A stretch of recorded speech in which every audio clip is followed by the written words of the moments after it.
After an illustrious run as UFC lightweight champion, Khabib Nurmagomedov hasn't fought since 2020. However, that doesn't mean the Eagle is out of the fight game for good. In his post-retirement life, Khabib has taken on the role of a coach at the American Kickboxing Academy. He has since been a mentor to up-and-comers like Islam Makhachev and Umar Nurmagomedov in the renowned MMA gym.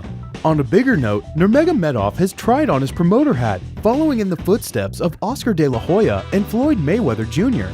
The Russian acquired a promotion called Guerrilla Fight Championship in 2020 and rebranded it as Eagle Fighting Championship, or better known as Eagle FC. And now, Khabib is a peer and no longer a subordinate of Dana White. Most of Eagle FC's events have taken place in Russia. However, Khabib isn't one to settle for mediocrity, that much we already know. With that in mind, the Eagle is planning to take over the world of mixed martial arts much like he did during his active years, but this time, he'll be hoping to do so from behind the scenes rather than inside the cage. Khabib will stage his promotional debut on US soil, Eagle FC 44, on January 28th. Before the historic event comes to pass, let's tell you everything you need to know about Khabib's Eagle FC. UFC 270 isn't the only MMA event this month with a huge heavyweight collision atop the marquee. Eagle FC 44 will also be headlined by heavy-hitting big boys Tyrone Spong and Sergey Kharitonov. Originally, former UFC heavyweight star Antonio Bigfoot Silva was slated to face Spong. However, the Brazilian was removed from the card after the Florida State Athletic Commission reportedly refused to allow Silva to compete in the US. The event, of course, will be taking place at the FLX Arena in Miami. Unfortunately, there won't be a Bigfoot sighting at Eagle FC 44, but don't fret. The event would still provide hardcore MMA fans a dose of UFC nostalgia, as there are a number of former Octagon superstars on the Eagle FC roster. For starters, former UFC light heavyweight champion Rashad Evans is coming out of retirement after spending 3 years and 7 months on the sidelines. Evans, who takes on Gabriel Kecko in a light heavyweight bout, claimed that he sees himself fighting more than once depending on the outcome of his comeback. Ex-lightweight title contender Diego Sanchez is also coming out of the woodwork for this one. The Ultimate Fighter Season 1 winner is returning to action on Eagle FC's March 11th event. His opponent? None other than the Motown phenom himself, Kevin Lee, who just recently got off his UFC contract. On top of all that, Cyrus Fees, former Invicta featherweight champ Felicia Spencer, and ex-two-time division UFC title holder Henry Cejudo are also joining Eagle FC. The trio will make up a star-studded squad of broadcast commentators. Now that you know who's on the card, you might be interested in checking out Eagle FC's biggest show yet. The event will be streaming live on a platform called FLX Cast.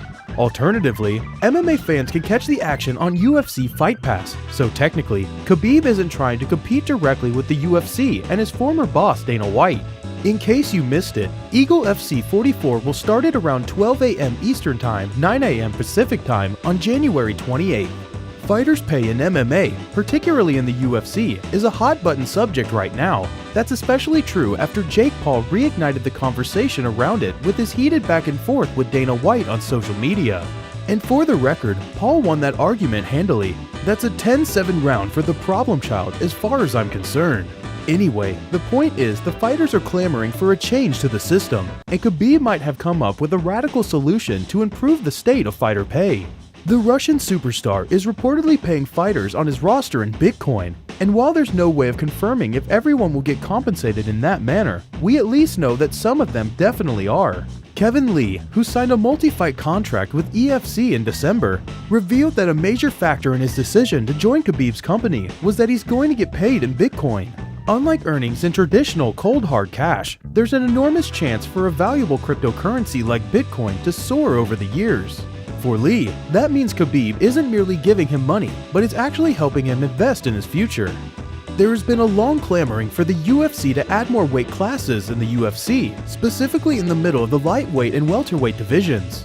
Given how much talent can be found in that weight range, fans have always wondered if tweeners, or fighters too big for lightweight but too small for welterweight, would be better off competing in a 165-pound middle group.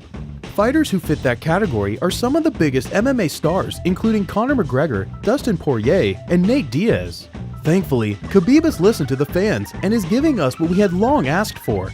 Eagle FC is moving welterweight from 170 pounds to 175 and adding a lightweight welterweight division with a threshold of 165 pounds. Eagle FC may not have the star power just yet, but by implementing positive changes to the MMA landscape, we could see it grow into a major combat sports promotion sometime in the near future.